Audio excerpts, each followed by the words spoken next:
This is 150 feet of stainless steel 1/8 inch wire rope, and it's supposed to come with a cable cutter.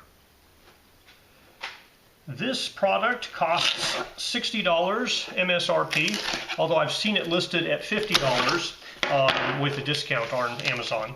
I was provided it for free to review, so I didn't pay anything for it, but they have not paid me for this review, and so my opinions remain my own. Okay, so it does say it's 316 stainless steel on the sticker. So we're getting 0.124, 126, 127, 125, so definitely 1/8 inch wire rope. All right, we're going to give their wire cutters a shot here. They have a coil spring in there. It looks like they're coated in tool oil. They are definitely not stainless steel. They're definitely very magnetic. More so, a little more so than the wire here.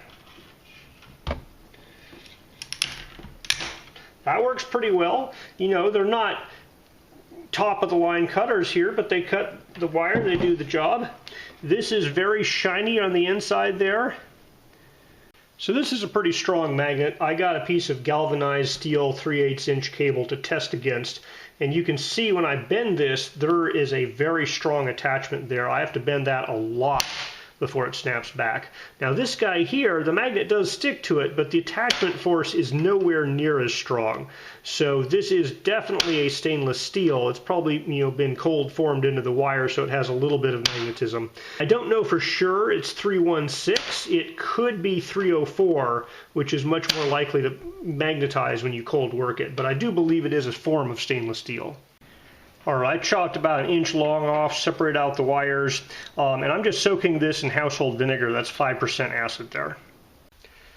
Alright, I've had these guys sitting in vinegar for 4 or 5 days now, and the ends are nice and silver still, so I am going to say that yes, this is a stainless steel.